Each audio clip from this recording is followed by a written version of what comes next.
SSC 2027 batch আপনাদের এটা হচ্ছে আপনাদের বাংলা দ্বিতীয় পত্রের সিলেবাস। সো আজকে সাজেশন ভিডিও নিয়ে আসছি, মানে আপনার 100% এর রোড ম্যাপ দেখাই দিব যে কিভাবে আপনি পড়বেন।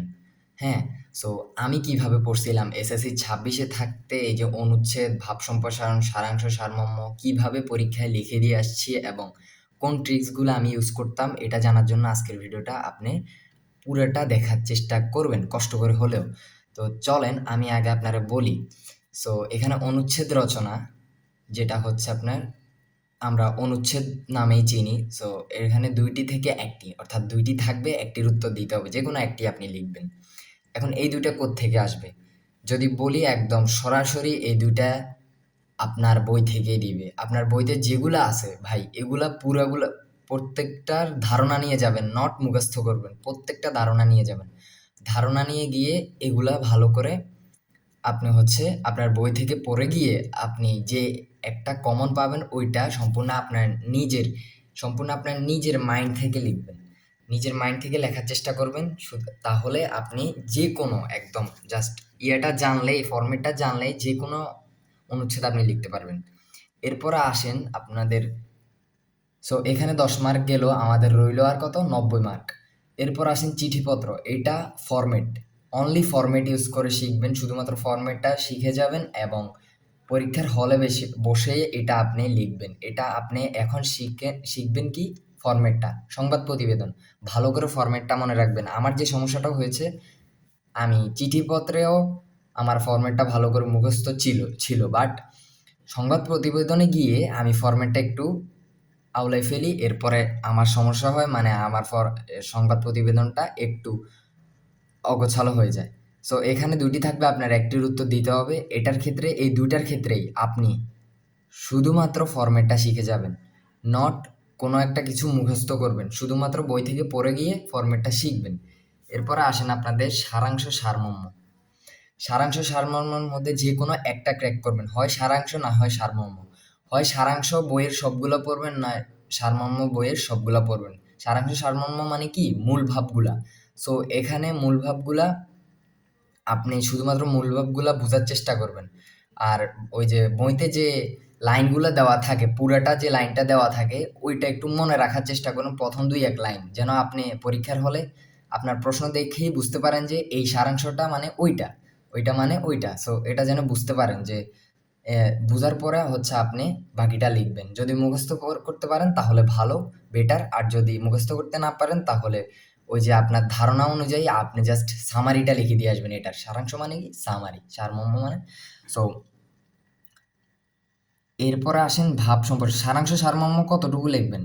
সো এখানে একটা জিনিস আমার মিস হয়েছে। সারাংশ, সারমর্ম আপনি লিখবেন হচ্ছে খুবই অল্প, পারলে ৩টা সেন্টেন্স বা ৪টা সেন্টেন্সে সর্বোচ্চ, ঠিক আছে?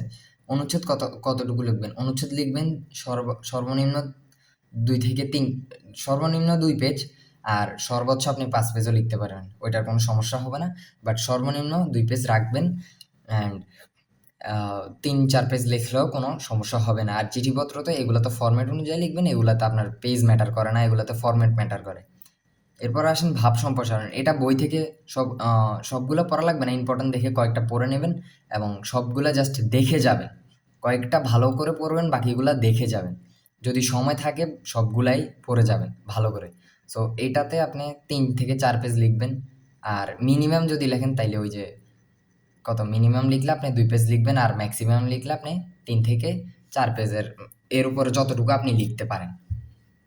সো এখানেও ২টা থাকবে, একটার উত্তর দিতে হবে। এখানে ১০ মার্ক। সো আমাদের গেল হচ্ছে কত? ৪০ মার্ক। এরপরে আসেন আমাদের বাংলায় অনুবাদ। বাংলা অনুবাদ যেটা আপনাদের থাকবে সেটা ইংলিশে হয়তো ৩ থেকে ৪টা সেন্টেন্স দিয়ে দিবে। খুবই সহজগুলা দিবে, আপনারা পারবেন। এটার জন্য এক্সট্রাভাবে কোনো কিছু পড়ার দরকার নাই। এটা পরীক্ষার হলেই আপনি বসে পারবেন। একদম সিম্পল একটা সেন্টেন্স আপনার হয়তোবা বৈশাখী মেলা, হয়তোবা ট্রি প্ল্যান্টেশন নিয়ে দিতে পারে, যে গাছ আমাদের বন্ধু, এরকম কিছু দিতে পারে। এটারে জাস্ট বাংলায় অনুবাদ করবেন, ইংলিশে দেওয়া থাকবে। এরপর আসেন প্রবন্ধ রচনা, সবচেয়ে টুইস্টের বিষয় যেটা, প্রবন্ধ রচনা। মানে যখন আমি ফ্রি টেস্ট পরীক্ষা দিছিলাম, আমি আপনার যদি বলি আমি রচনা কতটুকু লিখছি, আমি রচনাতে ২০টা পয়েন্ট করছিলাম, অ্যান্ড লিখছিলাম হচ্ছে আপনার ২০টা পয়েন্টে ২০ পেজ লিখছিলাম। ২০টা পয়েন্টে ২০ পেজ লিখছিলাম। এই প্রবন্ধ রচনায়। সো আপনারা কি করবেন? প্রবন্ধ রচনা যেহেতু আমাদের বাংলাদেশি এডুকেশন সিস্টেমে পেজ ম্যাটার করে। আপনি কতটুকু লিখতেছেন সেটা ম্যাটার করে। তবে মানটা বজায় রাখবেন। আ উল্টাপাল্টা কিছু লিখবেন না। এখানে প্রবন্ধ রচনায় আপনি যতটুকু পারেন ততটুকু চেষ্টা করবেন। বেশি লেখার জন্য চেষ্টা করবেন সবসময় এবং সবচেয়ে ভালো ট্রিক্স এবং এটার মধ্যে সবচেয়ে ভালো যে ট্রিক্স অ্যান্ড টিপসটা কাজ করে সেটা হচ্ছে পয়েন্ট। আপনি বেশি, বেশি পয়েন্ট ইউজ করবেন এটাতে, প্রবন্ধ রচনাতে।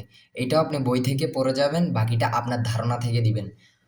ওই যে আপনি 20 পেজ কি মুখস্থ করতে পারবেন বলেন? আপনি 20 পেজ পুরাটাই আপনার মাথা থেকে দিতে হবে। অর্থাৎ আপনার পরীক্ষার হলে বসে যেটা চিন্তায় আসবে ওইটাই। শুধু আপনি বাসায় বসে একটা ধারণা নিয়ে যাবেন। অ্যান্ড লাস্টে আপনাদের জন্য একটা সুপার টিপস দিবো আমি, সুপার টিপস। ঠিক আছে? যেটা আপনারে মানতেই হবে। 100% মানতে হবে, নাইলে আপনার রেজাল্ট খারাপ হবে ভাই। আমি বলতেছি। এখানে গেল 20 মার্ক। সো এরপর আসেন বহু নির্বাচনী। যদিও বহু নির্বাচনী ১ম এ বলার কথা ছিল, বাট আপনাদের সিলেবাসে লাস্টে থাকে, আমি লাস্টেই বলছি। ইয়েটা মেইনটেইন করলাম আরকি। ৩০ টা বহু নির্বাচনী প্রশ্ন থাকবে। এগুলো কোত্থেকে আসবে? এগুলা আপনি আপনাদের সেকেন্ড পেপারে বইটা খুলবেন, খোলার পরে প্রত্যেকটা লেসন ভালো করে আপনার জানা থাকতে হবে এবং এটাতে যদি আপনি পারেন আপনার বিগত কয়েক বছরের গাইড গাইড থেকে এমসিকিউ প্র্যাকটিস করতে পারেন, বাট আপনার সবচেয়ে আগে ইনশিওর করতে হবে আপনার বোঝাটা। আপনি লেসনগুলো বুঝতে পারতেছেন কিনা। যদি লেসনগুলো ভালো করে বুঝতে পারেন, যেখান থেকে কোয়েশ্চেন আসে আপনি পারবেন। লেসনের অনুশীলনীর যে বহু নির্বাচনীগুলো আছে অনেক সময় এগুলা থেকে হুবহু দিয়ে দেয়। প্রিটেস্টে আপনার হুবহু দিয়ে দেওয়ার সম্ভাবনা সবচেয়ে বেশি।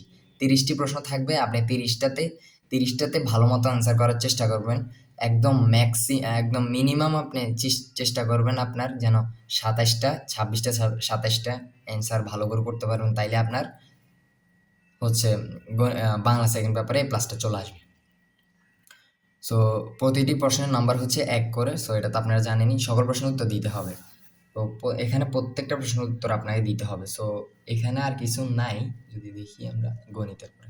সো লাস্টের টিপসটা হচ্ছে এটা যে আপনারে এখন বাসায় একটু পরীক্ষা দিতে হবে। বাসায় এই প্রত্যেকটা অনুচ্ছেদ আপনি সময় ধরে আপনি অনুচ্ছেদ লিখবেন। সময় ধরে আপনি যতটুকু সময় করতেছেন, টাইম ম্যানেজমেন্ট আরকি। ২০ মিনিটে হচ্ছে এটা লিখবেন বা ১৫ মিনিটে এটা লিখবেন, এরকম আরকি।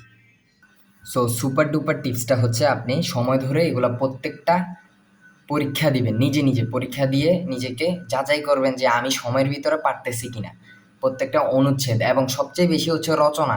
সময়ের ভিতরে লিখতে পারতেছেন কিনা। রচনার জন্য আপনি কম হলেও ৫০ মিনিট, সর্বোচ্চ ৬০ মিনিট রাখবেন আপনার পরীক্ষায় রচনার জন্য। আলাদাভাবে এই সময়টা রেখে দিতে হবে এবং রচনা সবার শেষে লিখবেন। অনেকে কি করে রচনা আগে লিখে ফেলে। রচনা আগে লিখলে আপনি মারা খাবেনই। রচনা সবকিছুর পরে লিখবেন। আগে এগুলা শেষ করবেন। সবচেয়ে ভালো হয় লাইন ওয়াইজ করাটাই ভালো। এখানে আমাদের এডুকেশন সিস্টেমে এইভাবেই দেওয়া আছে, সুন্দর করে দেওয়া আছে যদিও প্রত্যেকটাই। আপনি যদি এইভাবেও লেখেন হবে, সবচেয়ে বেটার হবে। সো এইরকম আরও ভিডিও পেতে মানে আমার চ্যানেলে এই ভিডিওগুলো আমি দিব আপনাদেরকে। সাজেশন ভিডিও বলেন, ভিডিও বলেন, সো গাইডলাইন ভিডিও বলেন, আপনাদের ২৭ এবং ২৮ ব্যাচ যারা আছে ওদের জন্যও দিব। তো ২৭ ব্যাচ যারা আছেন চ্যানেলটাকে সাবস্ক্রাইব করে লাইক করে দিবেন ভিডিওতে। লাইক করে পাশে থাকবেন, যেহেতু আপনার সামনের ভিডিওগুলো পাওয়ার জন্য, সামনের সাজেশনগুলো পাওয়ার জন্য অবশ্যই। ওকে, আল্লাহ হাফেজ। ভালো থাকবেন সবাই।